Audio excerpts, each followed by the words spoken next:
Welcome, restless listener. I am Noctus, the raven, watcher of the night, keeper of forgotten fears. Prepare yourself for the uncanny, the inexplicable, and the unbelievable. Are you ready for my spooky horror stories?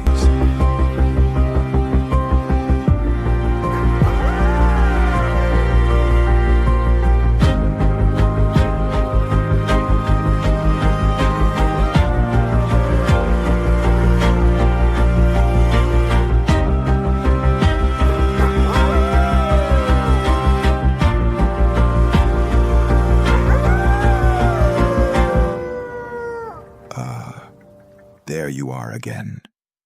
Listen closely now. Tonight's story is called Who is Hank?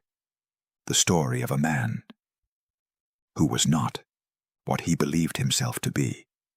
A life built on certainty, slowly unraveling into something far more disturbing. Come join me now on a journey into the shadows.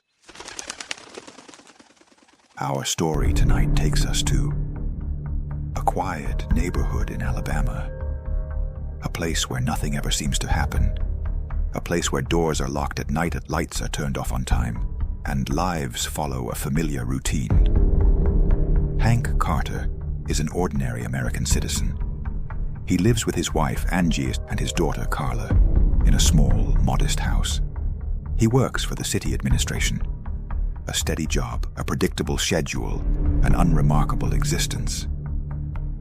To those who knew him, Hank was dependable, quiet, polite, a man who blended effortlessly into the background of everyday life.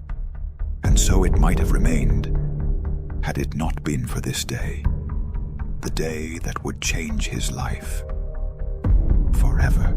Hank had just returned home from work, and now sat at the dinner table with his family.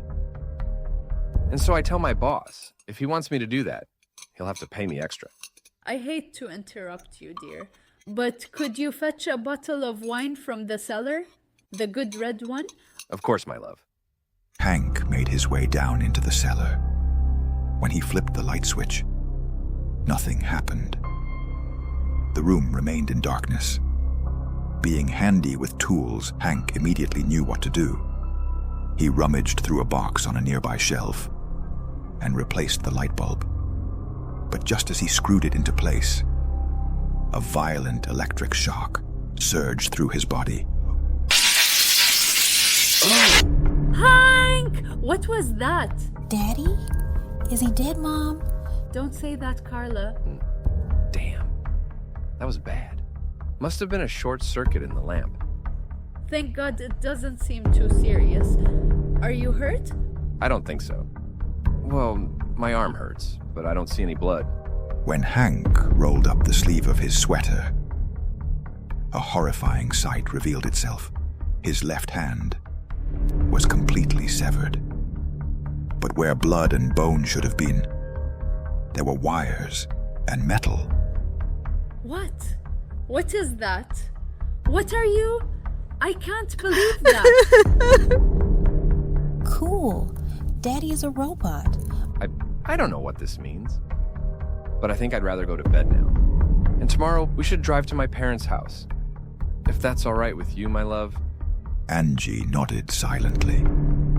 And so, on the following morning, they set out for the small town of Greenwood.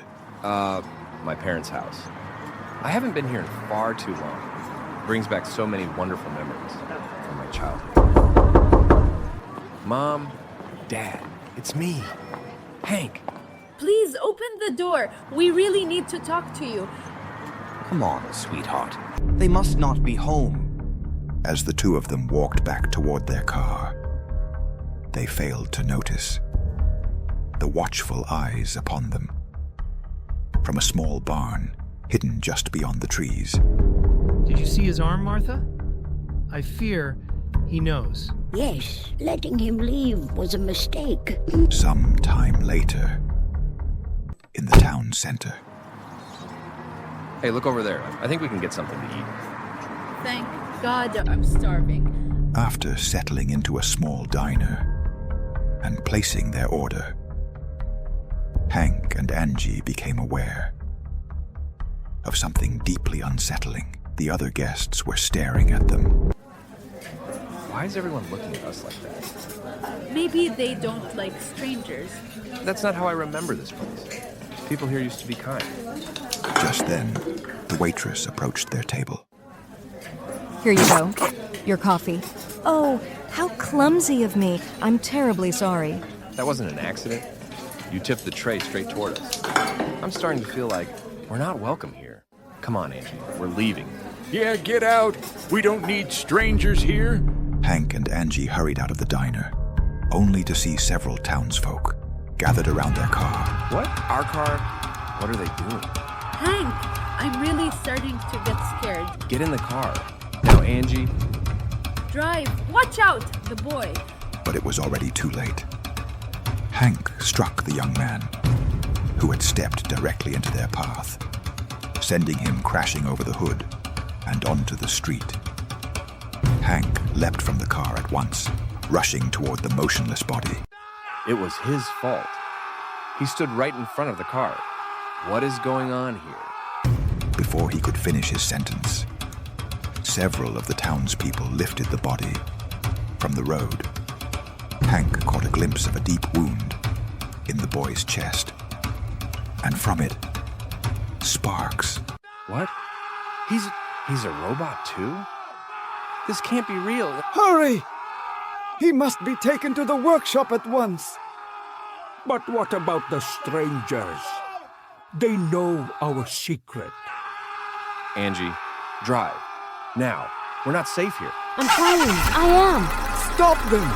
They must not escape! Omicron would never forgive us. Don't worry. They won't get far.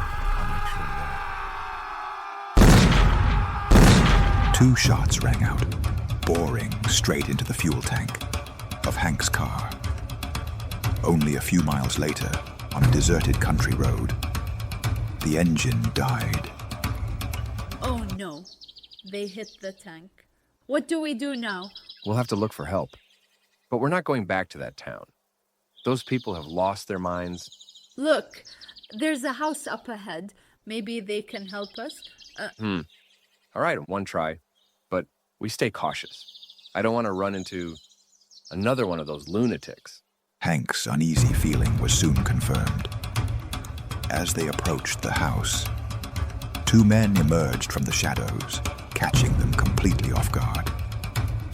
Hank immediately realized they were far superior in strength, taller, broader, and utterly unyielding. They had walked straight into a trap. Your journey ends here. Come with us. Damn it. What do you want from us? Has everyone here lost their minds? Omicron will answer your questions. Now, inside. The men forced Hank and Angie into the very house where they had hoped to find help. And in that moment, they wished they had never stopped, never turned back. Inside the cabin stood a highly advanced laboratory, and waiting for them, an old man with a long beard. At first glance, he appeared human, until Angie noticed the insect-like antennae on his head, and the clawed hands ending in sharp talons. Are you Omicron? The one everyone keeps talking about? Oh yes, that is indeed my name. Forgive me if my appearance unsettles you. You have likely never encountered a demon from the in-between world. Everything you see here is my creation. All those robots, they are my children. They now live in the village, in place of their fragile human originals, while the real ones rest peacefully within their cocoons. In horror, Angie gazed upon the tanks, and there she saw Hank sleeping inside one of them. Before she could react, one of the men seized her, strapped her onto a gurney, and everything went dark. Some time later, in Hank's cell.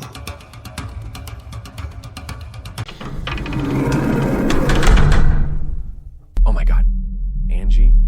I thought I'd lost you forever. What happened? Come with me. The master is waiting. What? The master? What are you talking about? You're not Angie. What the hell's going on? Come along. Soon, you won't even notice the difference. The being that looked like Angie led Hank into the chamber of gurneys and strapped him down. As he struggled, Hank's eyes fell upon one of the cocoons. Inside lay his wife, the real Angie. Excellent. Everything is prepared. The transformation may now begin. I think I finally understand what's happening here. But I believe you're making a mistake. I'm already one of your robots. What? That's impossible. No. Now I remember. He was one of my prototypes. I must stop the process before it's too.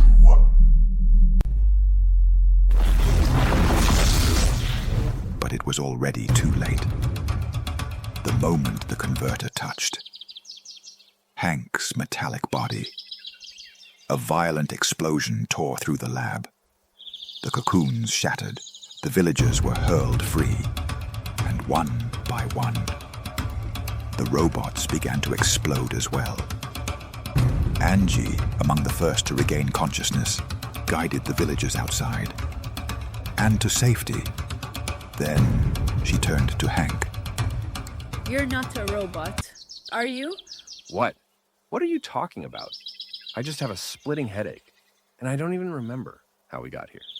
All right, maybe that's for the best. Hey, Martha. What are we doing here? And why is our son here with his wife? I haven't the slightest idea. Angie was the only one who remembered Omicron and the robots. Perhaps because she had spent only a short time inside the cocoon. The others, like Hank himself, remembered nothing of what had been done to them, and perhaps that was for the best. As for Omicron, he perished in the flames along with his laboratory.